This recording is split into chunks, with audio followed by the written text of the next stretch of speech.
que venden ahora, y que todos los traumatólogos reclaman, pero ¿cómo? No, suturaron la cuestión, no vieron que este dedo estaba cortado, ¿cómo se les pasó una luz o apertura de un dedo que no puede esperar? ¿O cómo se les pasó un hombro? Y es culpa de los enseños. Ya, la clase de hoy día es pura generalidad, en el fondo es enseñarles a hablar del lenguaje de los traumatólogos. No va más que eso. Pero que es tan importante como saber la anatomía, como saber la fisiología. Ya, esta es una especialidad que es médico-quirúrgica. Tenemos traumatología, y bueno, y es doble, ortopedia y traumatología. ¿Alguien sabe la diferencia entre ortopedia y traumatología? ¿Sí? ¿Ya? Lo damos con ejemplo.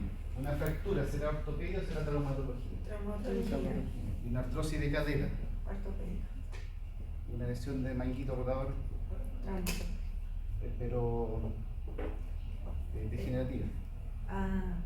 Ahí sería ortopedia. La trauma es la cosa aguda. Accidentes, caídas, infecciones, antiséptica. Y la ortopedia, el nombre ortopedia viene del latín orto es línea media, pedia es el niño, porque los niños podían enderezar los huesos, pero en el fondo es la parte más crónica de la. Y ahora obviamente con los tiempos que corren, la parte degenerativa es la artrosis, es lo que más da.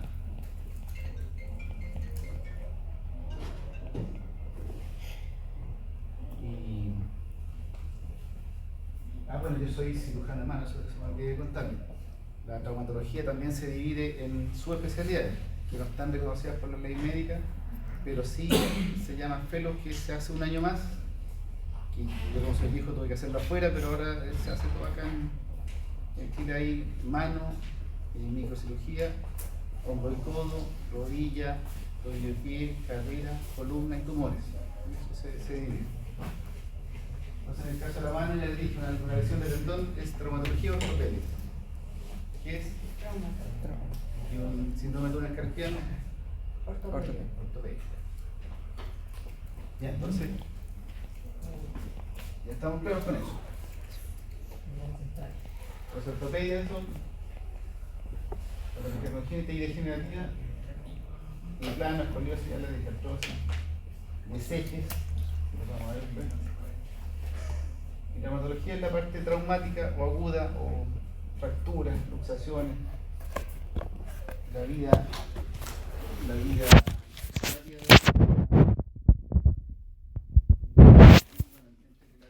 no estoy leyendo de patología traumática y el hecho de que la población vaya aumentando. Hay muchísima patología de traumatología, o sea, ustedes en la atención primaria más o menos un tercio de lo que ven es traumatología, otro tercio psiquiatría y de ahí se reparte el resto. Ahora, las escuelas de medicina son tan difíciles de variar que traumatología tienen un mes, en cambio cirugía tienen mucho rato y cirugía, cáncer de colon van a ver 2 o 3, pero esta cosa van a ver a cada rato. Pero bueno, eso ya es otra historia. Por lo menos psiquiatría parece que tienen parece que les cambió el currículum y tienen mucho más psiquiatría que antes, no tenemos nada. Y esas son las subespecialidades. E infantil me falta. En infantil hay becas solo de infantil y hay otros también fellow en donde se hacen los 3 años de traumatología y después hacen un año de infantil. Son las dos formas de ser infantil. Traumatología de día. Ya, en área de traumatología entonces. Fractura ósea es un hueso quebrado pero así en forma elegante y académica, es la solución de continuidad de cualquier hueso del aparato locomotor. Ahora, para quebrar un hueso se necesita mucha energía, no es fácil. Y también para repararlo también se necesita mucho tiempo. La piel en 2 semanas estamos listos, estamos cicatrizados. Un tendón un poquito más, un mes, pero un hueso, dependiendo de la edad, pueden ser 1 mes y medio, 2 meses, porque tiene que ser firme, tiene que soportar peso y carga. Ya, y esto, que deberían pasar a la anatomía, y se los nombro porque los van a ver en todos los huesos largos se dividen en epífisis, metáfisis y diáfisis. La epífisis es la parte articular o los extremos, la metáfisis, lo que está entre la epífisis y la diáfisis es la parte del medio. Pero alguien me puede decir dónde empieza la diáfisis. Donde termina la mente. Pero eso es filosofía, pero anatómicamente. Donde está como la médula ósea. Es que aquí también hay médula ósea, de hecho hay mucho más. Pero por ahí va. Pero se supone que la diáfisis es como que no tiene riesgo sanguíneo. No, el hueso. Esa es otra cosa que cuesta una fractura de fémur, sangra 1,5 litros. Los huesos son muy irrigados. Es que uno los ve después, los ve ahí en el cementerio, los ve en las excavaciones y los ve duros, pero sangran muchísimo. Tiene mucha sangre, de hecho. Si tocan cada alguna cirugía, van a ver que sangra mucho, salvo cuando nosotros usamos isquemia, o sea, se sangra bien. Ya. Diálisis, ¿dónde empieza? Era eso, algo que tiene que ver con el hueso esponjoso. Ya, por ahí va la epífisis. Son Son huesos esponjosos. Aquí son corticales. En la diálisis tiene corticales, cortezas como un árbol. Entonces la diálisis empieza donde empieza el canal medular. En el canal medular casi no hay célula hematopoyética, es más resistente.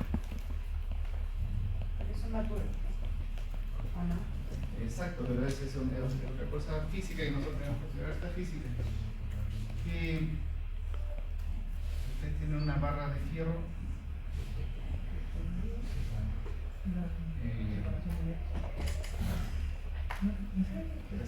que sea compacta, un tubo.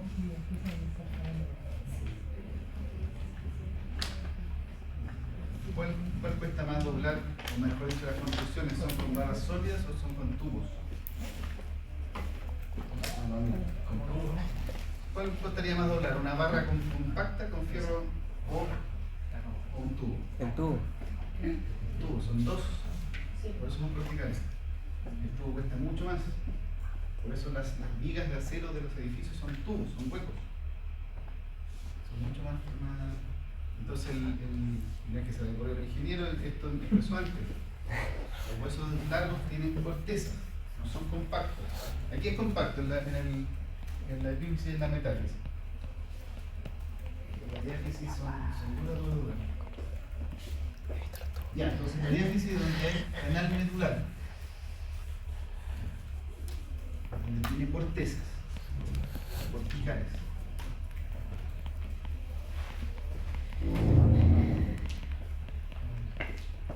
¿A qué sirve eso? Para los informes de radio, que le van a decir fractura epífisis distal de radio, o se fracturó la metáfisis, o una fractura diafisiaria, entonces ahora van a saber dónde no ubican. Y las fracturas diafisiarias son de los huesos largos. Entonces, la idea es ver todo eso, el mecanismo de producción, la clínica, el estudio imagenológico, el diagnóstico y el tratamiento. Ese es como el orden que hay que tener. Así como en interna había palpación, observación, palpación, aquí es eso. También después vamos a ver cómo se examinan los distintos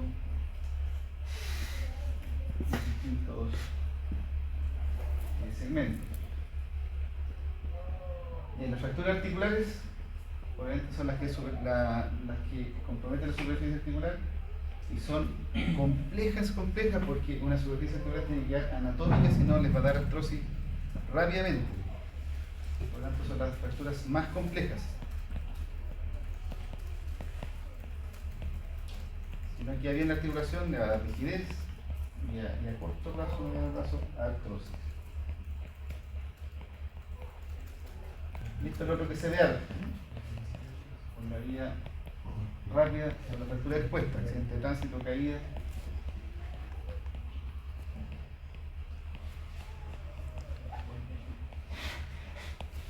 Y este pregunta de nuevo porque es muy importante que reconozcan la fractura expuesta, porque se que llevarla de inmediato, porque esas operan de inmediato, es como la apendicitis, no puede pasar. Entonces son fracturas que tienen contacto con el medio ambiente, claro, si la tibia se sale, el caso acá en la mano igual, la muñeca. Pero un ejemplo para que ustedes me digan, una fractura de pelvis y que rompe, o de sacro y que rompe el recto. ¿Es expuesta?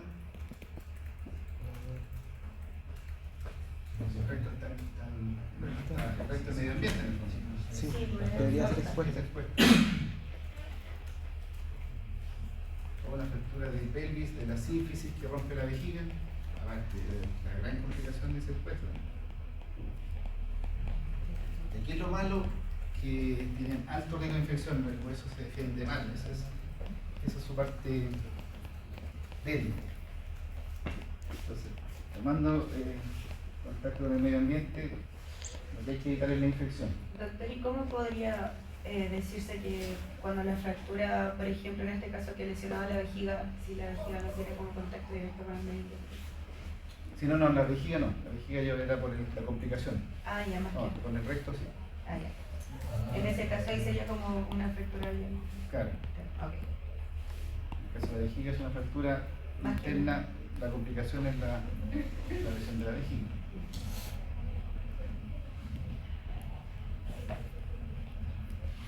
Y en clasificaciones casi no vamos a ver porque eso es para los pecados, pero sí esta es como bien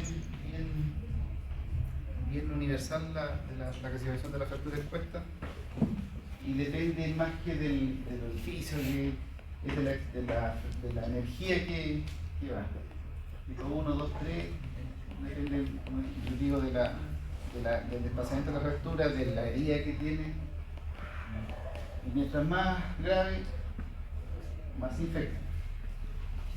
La 3C es con lesiones arteriales, es súper grave. Pero no se la vendan, eso no la preguntan. En el caso de esto sí, tratamiento médico general, primera fractura expuesta, primero ver el ABC, o sea, primero hasta la vida, después están los huesos. Y esto sí es importante porque le va a tocar un saco, le va a tocar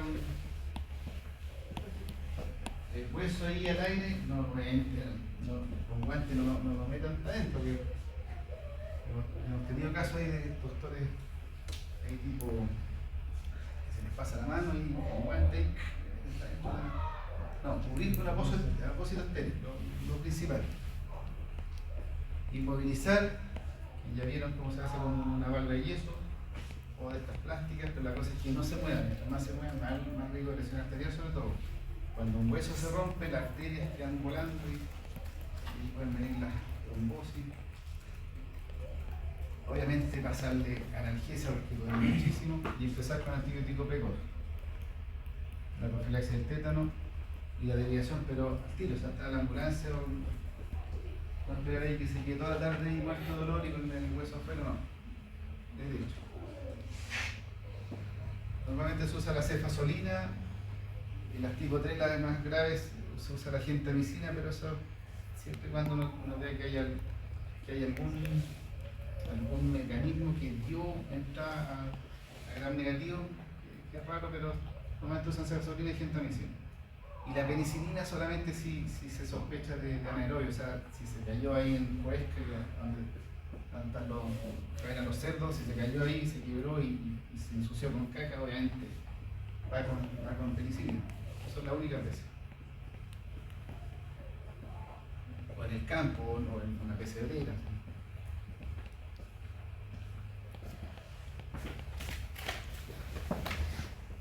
Y entonces hasta ahora llevamos definición de fractura expuesta.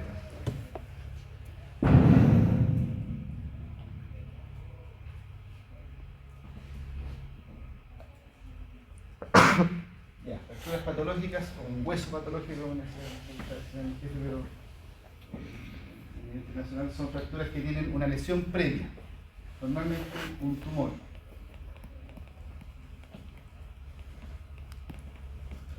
Por el aspecto, bueno,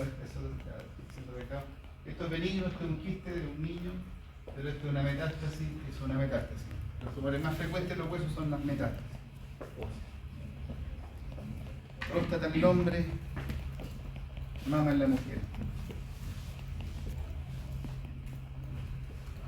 Ahora le gusta irse a la esqueletoaxial, sí, a la columna, a la pelvis, pero ahí no se quiebra mucho, pero sí se quiebran cuando van al esqueleto mandibular.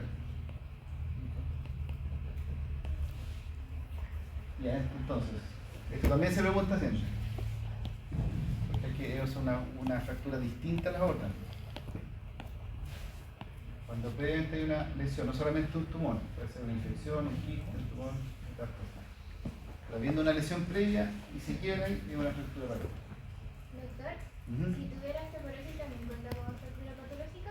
Si tuviera aquí, Osteoporosis. uy, eso está en mucha discusión porque no la considera patológica porque todos los viejitos tienen osteoporosis.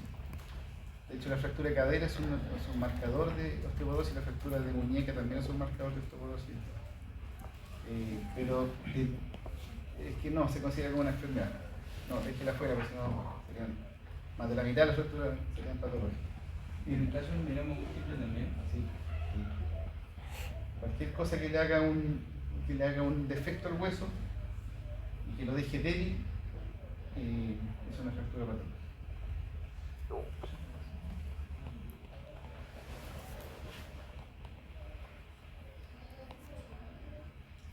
Ya, luxaciones. Las fracturas son las más frecuentes, pero las luxaciones también tenemos muchas. Aquí es donde compite el componedor con uno. El componedor lo malo es que le hace la fractura y las deja peor. O le hace a veces los 15 porque no tiene una radiografía y los deja peor. Pero... ya, aquí son las luxaciones. Eso, pérdida de la congruencia articular. Sea la articulación que sea.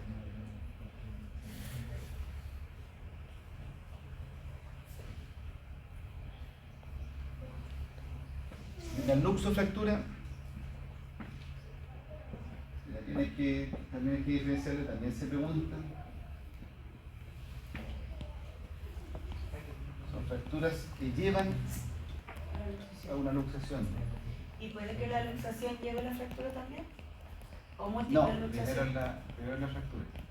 Y por ejemplo, hay lesiones en que hay luxaciones repetitivas que dañan el hueso. Dañan el distinto. cartílago. No dañan el hueso. Entonces, fractura que produce una pérdida de congruencia articular. Y la fractura no solo tiene que estar en la articulación. En el caso del tobillo, está en la articulación. Pero un monteje como este, la fractura está lejos, está en el cúbito y se luxa la cabeza de ella. En el caso de la luxofractura de muñeca, que también son raras, queda un pedacito con todo el carpo y todo el resto de la muñeca queda por fuera, o el antebrazo. Ya. Y día es complicada, esto también hay que tenerlo en cuenta. Día complicada es que aparte de la herida de piel tenga otra cosa, y eso hay que diferenciar. Que tenga daño más allá de la piel. Tendones, nervios, como son extremidades, vasos sanguíneos, músculos o fascia. En ese caso, una lesión de la arteria es la cubital. Es una gran arteria, es grande en el antebrazo, es más grande que la radial. Así que se puede suturar el cirujano de manos está más cerca de la cirugía plástica que de la traumatología. De hecho, yo me formé con ambos porque hasta antes de la Segunda Guerra Mundial había una herida de esta, si había una lesión, ¿a quién llamaban? Los vasculares. Pero si estaba quebrada la muñeca, llamaban al traumatólogo. Si estaba cortado el nervio, llamaban al neurocirujano. Y si había pérdida de piel, llamaban al plástico. Entonces era una cosa muy difícil, muchos especialistas, entonces ahí los gringos que siempre la llegan y los franceses no sé por qué mejor, como que no tanta odontología, que uno solo lo haga. Y eso lo hace, por eso cirugía de mano viene de plástico y viene de traumatología. No es que los traumatólogos estén suturando arterias, la femoral no se arrancan de la arteria, pero los de mano sí, son los. Nosotros sí suturamos arteria, nervio y es cirugía de mano y microcirugía. Ya, una carga. Hemartrosis. Esta definición también, como les digo, esta clase es para aprender para aprender a conversar, como la primera clase cuando están estudiando otro idioma y empiezan con las primeras palabras. Hemartrosis es presencia de sangre dentro de una articulación producto de que se rompió algo articular, puede ser ligamento, puede ser una fractura articular. Entonces, ¿dónde la mayor cantidad de hemartrosis que uno ve en la urgencia? En la rodilla. Cuando se rompe un ligamento cruzado, así les queda la rodilla, pero llena de sangre. Si hay una fractura articular, también se llena de sangre. El 15 que rompió un ligamento medial que da la articulación, también se llena de sangre. Y esa hay que drenarla rápidamente, eso tienes que mandarlo rapidito porque duele muchísimo. O sea, imagínense tener la articulación así a tensión con cualquier tejido.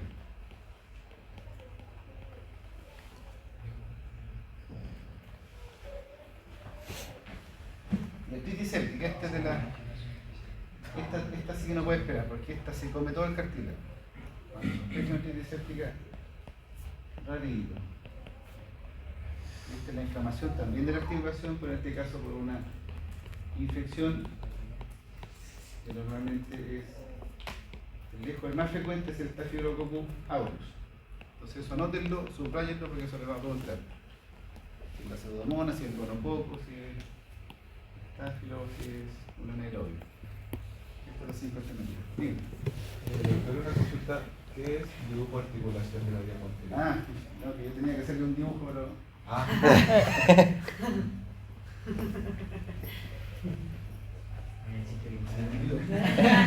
Gracias. Vamos a hacer la rodilla.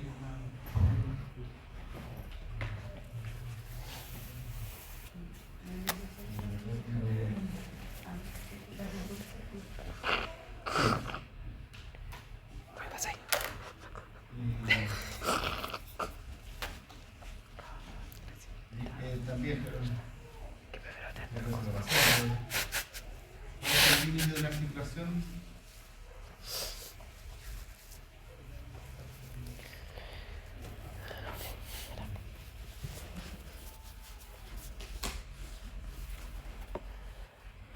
La cápsula articular.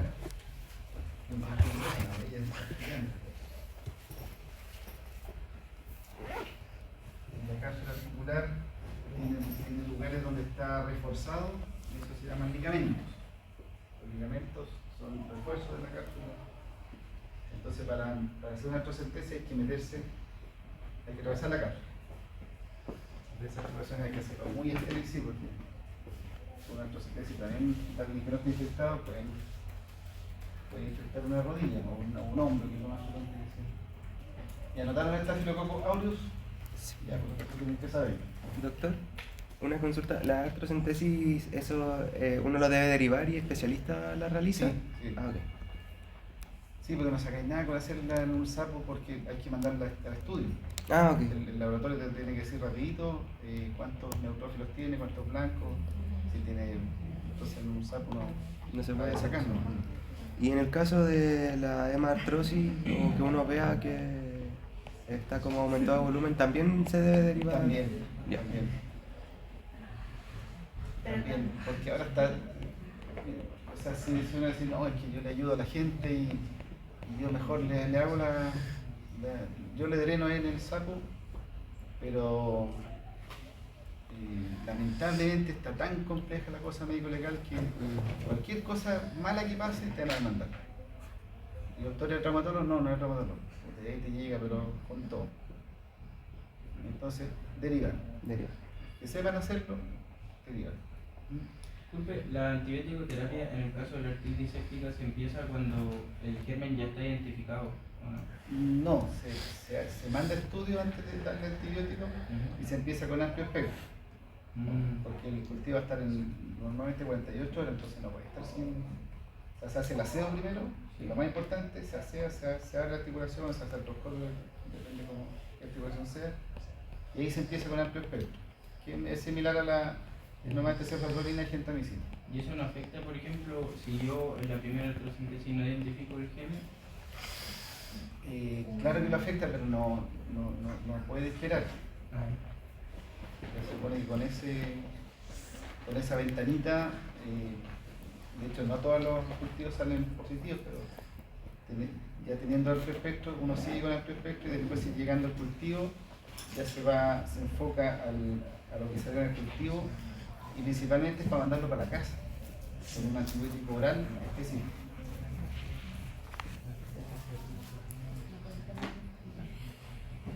Ya, dudas de la primera parte, trauma. Doctor, yo no entendí lo de la hemartrosis, porque Ya.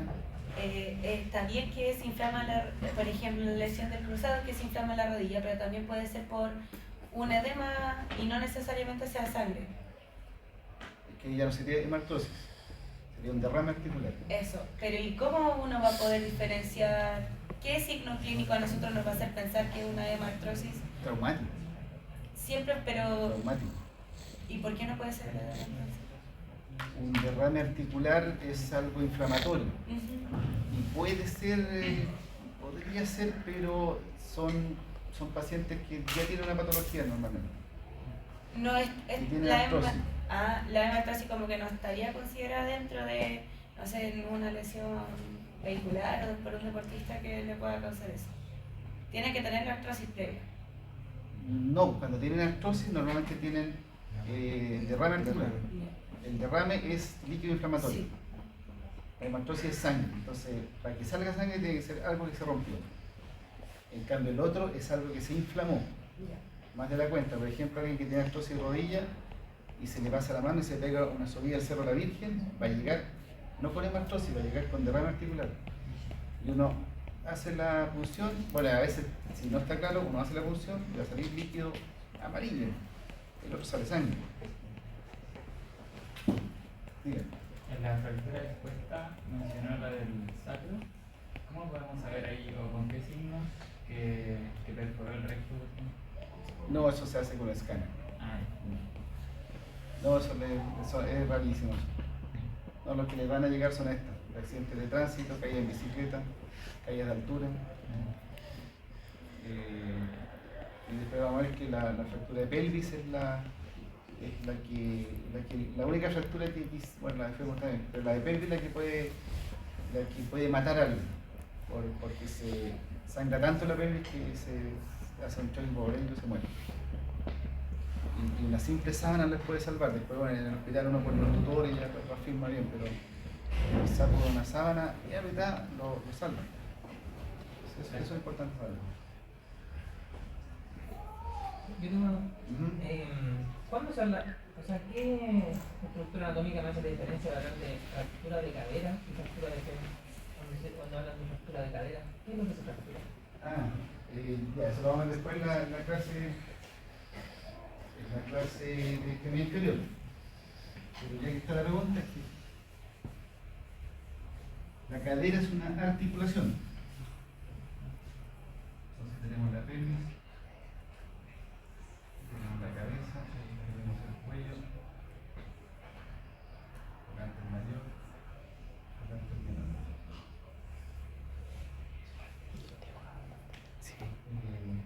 La cápsula llega hasta acá.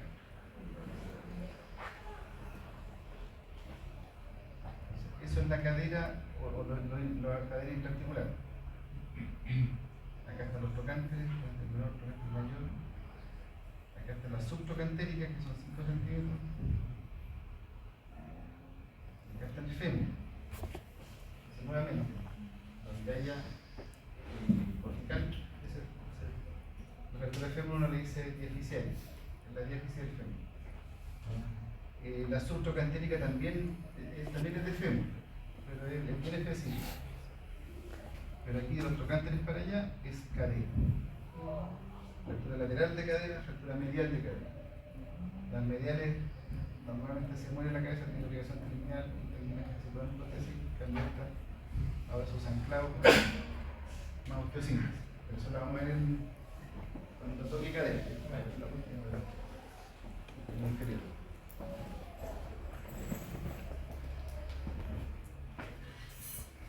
Pero son absolutamente, o sea, tratamientos absolutamente distintos. Esto de cadera no tiene nada que ver con la fractura del fémur. Nada que ver. Ya, más dudas.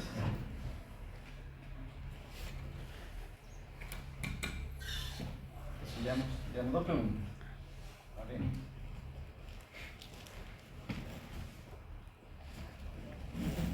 Ya, ¿les sirve la clase? Yo creo que sí, porque les mande la clase antes. Sí. No hay duda. La otra semana. Esta es la clase más corta, no, las otras son más largas. Pero tampoco tan largas, porque yo sé que en 20 minutos ya empiezan a ver el celular, yo también. Y esas clases de 2 horas que van a hacer anatomía todavía tienen esas clases.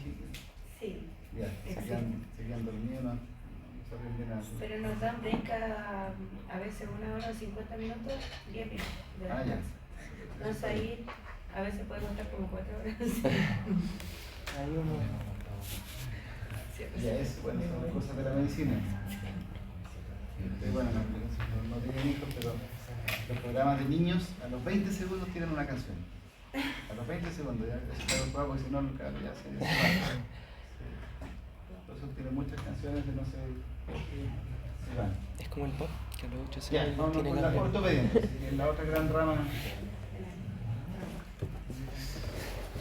Y lo bueno diría yo es que la ortopedia no llega a la urgencia, entonces los que hacen turno, uno siempre trata de no hacer turno, entonces siempre trata de hacer ortopedia.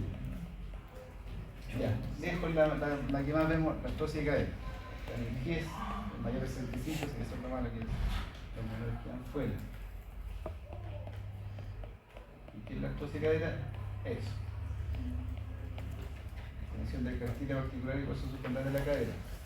No solo de la cabeza, sino que también el cotilo. El cotilo es la parte de la pelvis que soporta a la cadera. Y tenemos artrosis primaria, que es la más frecuente, por la edad principalmente, no se sabe por qué, pero se va gastando. Ahora, en realidad se sabe por qué. De hecho, si todos llegáramos a los 100 años, todos terminaríamos con artrosis. Los huesos no están hechos para vivir 100 años. Las articulaciones no. Y la secundaria, que es por algún factor predisponente. O sea, si alguien nació con displasia cadera y no se le trató, va a tener artrosis, pero rápido, a los 20 años ya tiene artrosis. Cuando hay secuela de fractura de cadera y se muere la cabeza, que normalmente se les muere, van a hacer una artrosis. Enfermedad inflamatoria, metabólica, necrosis vascular. Por ejemplo, los buzos, se les muere mucho la cabeza por la presión y hacen una necrosis ósea avascular, o sea, no les llega sangre y se mueren. Los que usan corticoides en altas dosis también se les muere su cabeza femoral. Y a eso es secundario. Doctor, dijo corticoides. Corticoides, sí. ¿Y a ellos les pasa también eso de necrosis ósea o...? También, Ay. también los corticoides dan necrosis ósea avascular.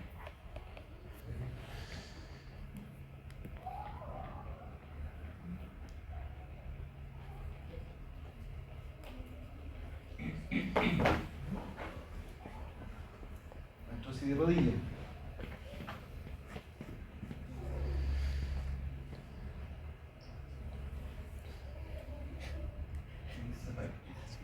Es mi rodilla. Ah, no, la mía es así, pero por el. Yo me operé la rodilla, es Se me fue todo el menisco y. No, pero ya tengo la lateral con artrosis. Ya, entonces lo mismo, extensión del cartílago articular, el hueso subcondral, no solo es el cartílago, también el hueso subcondral empieza con quiste o se llaman giodas, pero el trabeculado empieza a fallar y ahí se empieza a colapsar. Igual que en el caso de la cadera, también hay artrosis primaria y también hay secundaria. En este caso los desejes dan deseje genovalo o genovalgo, dan artrosis. Enfermedad respiratoria, artritis. Las meniscectomías, por eso ahora ya no se sacan los meniscos, no se sacan antes, ahora se trata de suturar en la parte que cicatriza el menisco. Y el ligamento cruzado anterior no operado también da artrosis porque causa una inestabilidad de la rodilla, que está todo el día moviéndose, micromovimientos que hacen que se gaste y se da artrosis. Y por eso el ligamento cruzado hay que operarlo. Rapidito. No esperar 6 meses, un año. O eternamente en el hospital no hay forma de operar un ligamento cruzado. Es tan grande el menisco cruzado que las fracturas se comen todo el tiempo para ello. Muy mal. Doctor, ¿y puede ser una artrosis secundaria por invasión por una cirugía? Más que una invasión porque no haya quedado la superficie articular anatómica. Ah, ok. Quedan escalones, en el caso de la muñeca, un escalón más de 2 milímetros, la va a gastar. Hay que dejarla parejita. Los platillos tibiales igual, hay que dejarlos parejos. En el caso de la cadera es más difícil, cuando son de la cabeza, no, son súper complejos. El tobillo hay que dejarlo parejo, si no queda así. Y artrosis de tobillo, lo mismo, tenemos la epífisis distal de la tibia y acá abajo tenemos el malleolo peroneo por un lado, el talo que es el astrágalo y el calcáneo que también tiene una parte, tiene muchos cartílagos para hacer artrosis. En este caso cambia, a diferencia de la rodilla, la más frecuente es la secundaria. Artrosis de tobillo primaria, aquí nuevamente secundaria. Un E15 grave que quede inestable le va a dar artrosis. La meniscectomía se me quedó del anterior, si no, nada que ver. Secuelas de luxofracturas que también que no hayan quedado bien reducidas van a dar artrosis. Entonces cuando hay una causa conocida, secundaria, si no hay una causa, primaria. Artrosis de hombro también más rara. Aquí la caída glenoidea del húmero y la cabeza la caída glenoidea del escápulo y la cabeza del húmero. También más frecuente la secundaria. También secuelas de fracturas. También esta cabeza se muere. Se muere a veces con fracturas que agarran muy alto la cabeza. Y la inestabilidad crónica también, la luxación residente de artrosis. Por eso se opera también. Dependiendo de la causa, las luxaciones residentes normalmente son por el labro, porque hay defectos óseos o defectos blandos. Ahí depende de qué sea, ese se opera. Y ahí no se sigue saliendo. La luxación residente es terrible, o sea, se le sale solo. Por un paciente yo la becaba y ya había tenido 20 luxaciones. Le salía solito. ¿Entonces le salía solo? También más de 20. Ese hay que operar.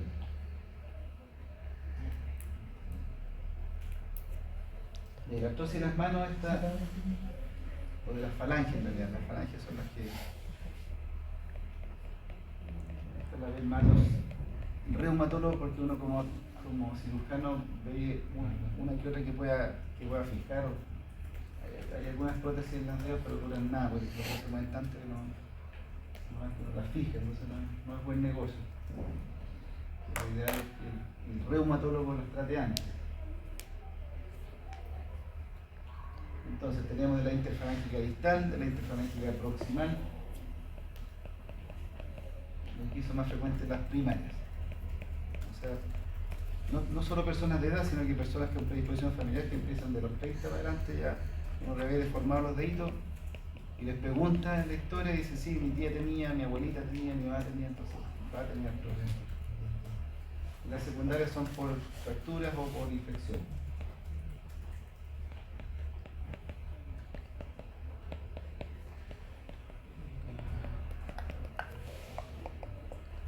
Ya, desejes.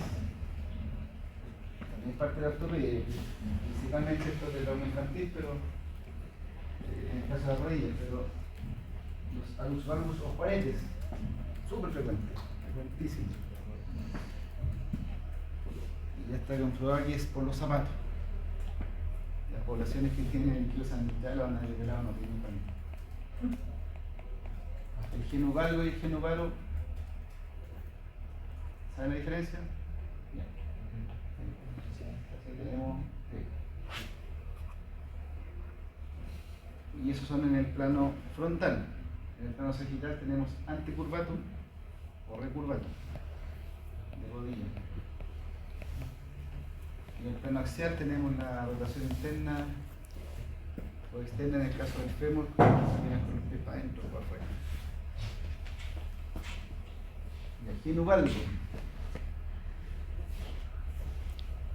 Cuesta definirlo, pero hay una normal. Pero es eso. Los ejes que forman el ángulo hacia afuera.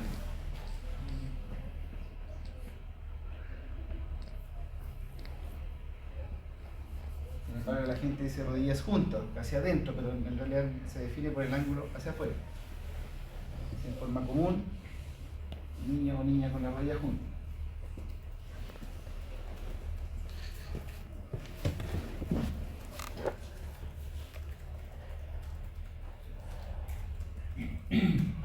Geno varo al revés. Rodillas separadas. Y los ejes están, en este caso los ejes están abiertos hacia afuera.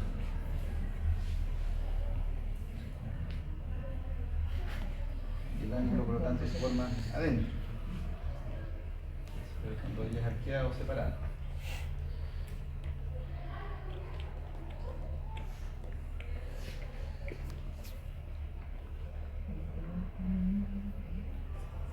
Lo ideal es tratarlo de niño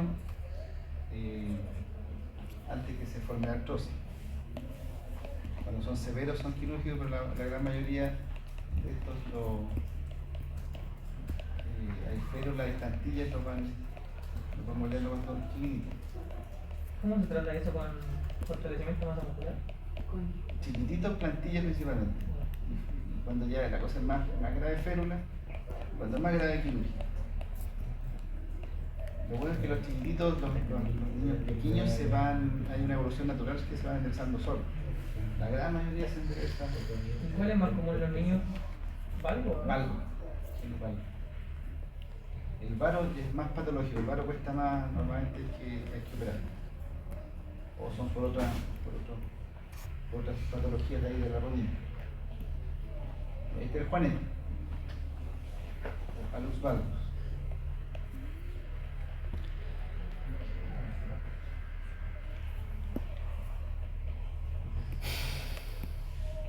Esto lejos aquí ganan las mujeres son más. No me acuerdo el número, son 10 por 1, será.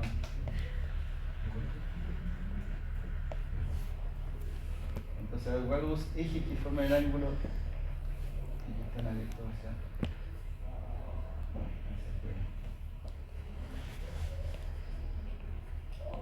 hacia afuera, acuérdense que para acá es afuera o hacia lateral. Medial al medio.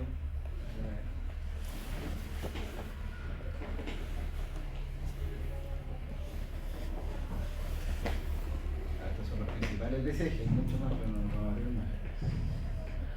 Y la patología degenerativa de tendones, también muy frecuente. El manguito rotador, ahí hay el supraespinoso tiene una zona débil en que también es poco vascular y con el tiempo se rompe. principalmente supraespinoso.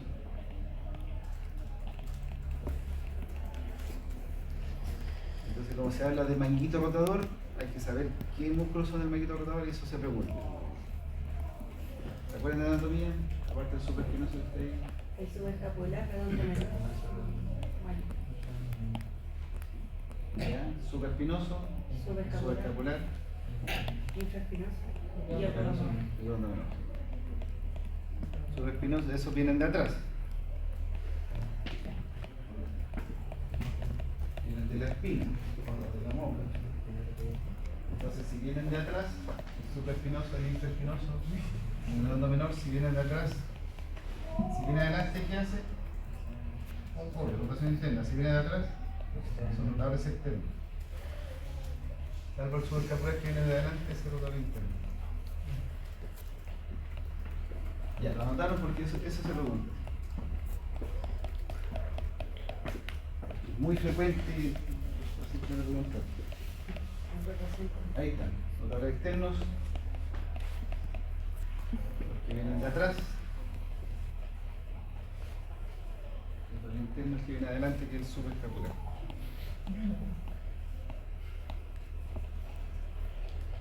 Y el redondo menor, que es chiquitito, que está ya más abajo del mucho espinoso. Porque también viene de atrás y que al traccionar la rotación externa. Y el supraespinoso es importantísimo que se inicie la elevación, no le inicia el deltoides. Porque nuestra integración solo supraespinoso.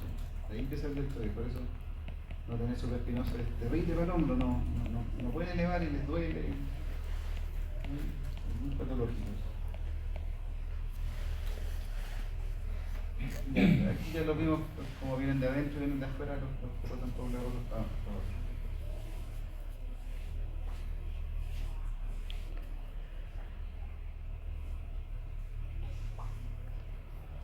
Entonces duele, al mover el hombro, tratan de mover, le duele mucho.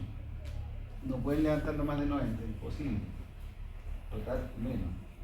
Y duele mucho en la noche porque en la noche normalmente hay poco retorno venoso porque uno está acostado y no funcionan los músculos, ayuda mucho el retorno venoso. Y cuando hay poco retorno venoso hay más edema, más inflamación y algo que está roto y se inflame, duele. Así que los pacientes le van a decir la noche duele mucho más. ¿Qué hago? Ejercicio. O sea, al principio sí, pero cuando están rotos, Duerma corriendo. ya no. Integrar, pues la misma cosa, o sea, operar un manguito rotador La es vista una también. esfera gigante. Y el túnel del carpo. No se sabe por qué se produce, pero es la compresión del nervio mediano y el nervio del túnel. ¿Qué pasa por el túnel? ¿Se acuerdan? El túnel del carpo es una maravilla de la evolución porque todos estos músculos que vienen del antebrazo que están tan gordos, grandes, pasan por una cosa chiquitita y ahí se reparten a los dedos. Por lo tanto son los flexores profundos, flexores superficiales, ahí tenemos 8, el flexor largo del pulgar y el mediano, son 10 cosas que pasan por ahí. Para los pacientes cuando les preguntan, les dicen que se me duerme. Esta es la más frecuente, como se está resulta así. A veces el pulgar igual agarra pero los pacientes no le dicen que se me duerme la mitad de acá, no, a veces se duerme toda la mano y uno cuando les pregunta el meñique lo diferencia. Si el meñique se salta. No y de repente si uno le dice aquí, se le duerme, no, ahí no, pero normalmente le van a decir que se le duerme toda la mano, ¿no? Uno tiene que escudriñar para sacarle bien posible. ¿Qué es el túnel? Es un espacio osteofibroso. Abajo están los huesos del carpo y está este retináculo que es un ligamento firme. En el fondo es una polea. Si no estuviera, estos músculos, como le digo, hacer la fuerza de agarre, se soltarían y tendríamos re poca fuerza. De hecho, cuando uno opera el túnel carpiano, abre ese retináculo y se demora 3 meses en cicatrizar, cicatriza más holgado, por eso se les pasa el dolor. Entonces, durante esos 3 meses la fuerza de agarre es nada. El primer mes casi no tienen fuerza. Después cicatriza, pero más ancho. final el síndrome del túnel carpiano es como que comprime, como que se achica en este caso el nervio medial. O sea, el continente está, que es el túnel, no da para que pasen todo esto. Es como que los autos te empiezan a... No es que crezcan los autos, sino que el túnel empieza a engrosarse, se achica y los autos empiezan a chocar con el túnel. Ahora los tendones son firmes, pero el nervio es como flanes. El nervio rápidamente se afecta. ¿Y la inflamación de cualquiera de esas estructuras causaría el No se sabe por qué pasa. Solo se sabe que son 8 mujeres por un hombre, es mucho más frecuente en mujeres. La teoría como más aceptada es que empezarían también a deformarse, a haber artrosis en los huesitos del carpo, y eso haría que esta cosa pero no está comprobado, no se sabe por qué pasa, pero es muy frecuente. Lo van a ver mucho en el consultorio, por eso se les pregunta siempre. Y ahí se inserta en esos huesitos del carpo, que no se lo van a preguntar porque eso es para los recados que tienen que operar. Es osteofibrosis. Y ahí está, esa es más o menos la disposición de los abajo, los flexores profundos.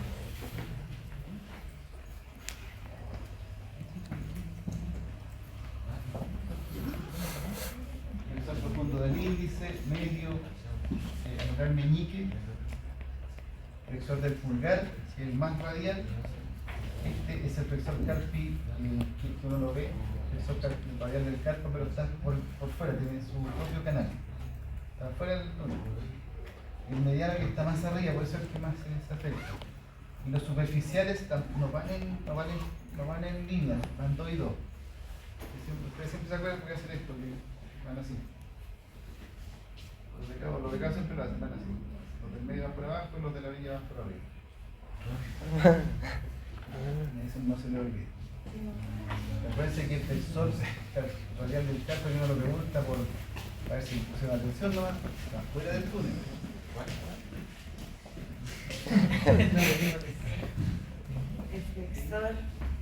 El flexor superficial del meñique y el flexor superficial del índice van por arriba, son estos dos. También no es 100%, pero es como lo común. Son esos dos. Y los del medio son estos dos. Son flexores superficiales. Los profundos son profundos, van pegados a los huesos. Acá abajo. Y eso van en línea.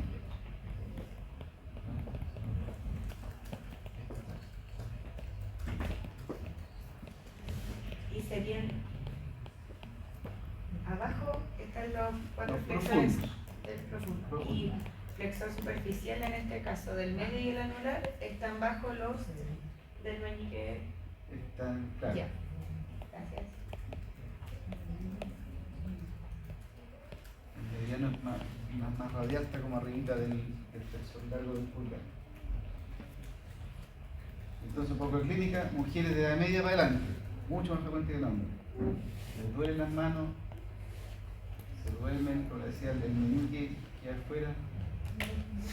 Y eso es lo que más no los deja locos, no está dentro de las causas de insomnio, pero despiertan en las noches, tienen que batir las manos y hasta que, o algunos le ponen hiela y los pacientes tienen de todo como para que se les pase. Porque es desagradable, o sea, yo al andar en bicicleta, ahora que no tengo rodillas y ya no puedo trotar, andar en bicicleta, después de que un ratito con el hormigueo y es terrible, o sea, yo digo, a la gente que está todo el día con esto, a mí se pasa en 5 minutos, pero estar todo el día con la mano hormigueando es terrible. Y como no tienen buena sensibilidad, no tienen sensibilidad fina, no pueden tomar cosas finas. O sea, los botones, imposible. Abrocharse los botones, generar una aguja, jamás. Entonces les va alterando su vida. Y ya cuando la cosa avanza y se produce un daño del nervio, de la parte motora, se le empiezan a caer las cosas. Y ahí estamos medio tarde para operar. Hay que operarlo antes, porque el daño del nervio queda. Dígame. ¿El manejo siempre es quirúrgico? No, al principio es médico.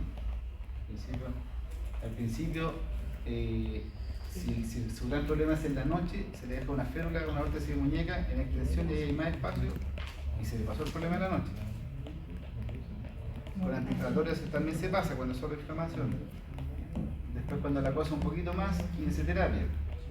Algunos se infiltran, yo no, porque el corticoide le puede pegar al nervio y lo dejo dañado para siempre. Y ya cuando, a pesar de que van a la quine, usan toda esta cosa médica, no se pasa, ahí es quirúrgico. Pero siempre se empieza con tratamiento médico.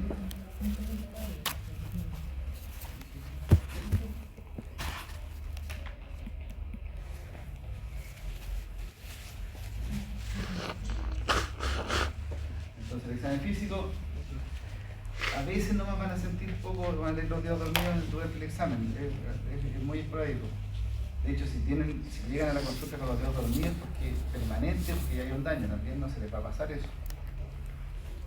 El tratamiento del túnel carpiano es para el dolor y para el hormigueo. Y para esta acroparestesia nocturna se llama cuando despiertan en la noche del hormigueo. Entonces las parestesias, la discriminación de 2 puntos se disminuye, o sea, si uno le hace las pruebas, no se las hace, bueno, no tiene tiempo, pero hay test de neurológico en que son pequeños alambritos chiquititos, finitos, que uno le coloca ahí 2 milímetros y la diferencia. 3 milímetros la diferencia, pero a veces no, uno le pone 3 milímetros y creen que le está topando uno, eso sería alterar la sensibilidad. Pérdida de fuerza, y cuando hay hipotrofia de músculo ya estamos tarde. Cuando hay hipotrofia hay un daño que ya no revierte. Llevo la mano con poca fuerza. ¿Y qué exámenes hasta ahora? La electromiografía, que es un examen funcional, es el que nos da el diagnóstico más que nada de severidad. El diagnóstico lo da la clínica. Esto uno lo hace a veces para diferenciar de la fibromialgia, que cuesta a veces, y va a ver la severidad. Los radiólogos, como se meten en todos lados, yo tengo una hermana radióloga y lo digo, los radiólogos ya con la eco están orientándose al túnel carpiano, lo pueden ver apretado. Todavía no está considerado como diagnóstico, pero yo creo que en un futuro sí. Pero el diagnóstico es electromiografía, que la hacen los neurólogos o los fisiatras. Electromiografía y velocidad de conducción.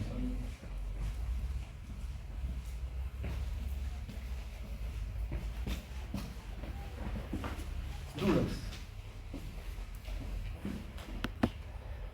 Díganme. En la artrosis de cadera o de mano, por ejemplo, ¿hasta dónde llegaría el manejo del médico general? En las iniciales igual hay protocolos, pero en las iniciales sí tienen los antiinflamatorios y la quimioterapia, y lo hace el médico general. En el caso de la artrosis de cadera, ya cuando la cosa es terrible, tiene que operarse, no queda otra. En el caso de las manos, si llega el reumatólogo, también el reumatólogo hay muy poco, así que la gran mayoría de los tratamientos lo hacen los médicos generales. En el caso de la artrosis de las manos. Igual realizado. Sí, los en reumatología les van a enseñar el tratamiento médico. No, si los reumatólogos vieran, o sea, aparte que no les gusta ver, pero si tuvieran que ver todas las artrosis, no verían ni un lupus, ni una reumatoidea, lo que les gusta ver a ellos.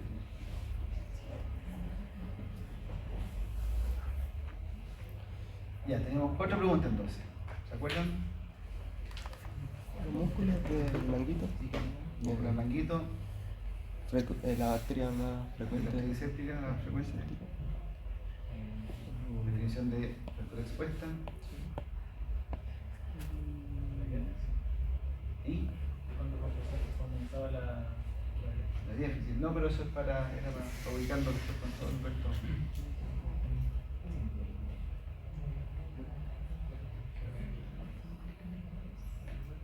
Y fractura patológica. Y el contenido del túnel carpiano.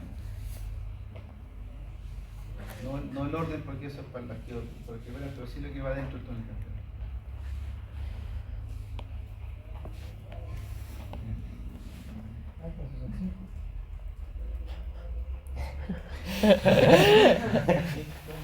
Ya, digamos otra cosa.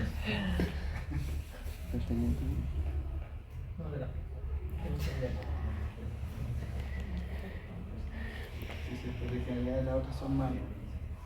En la otra vamos a tener que hacer un break porque son más largas.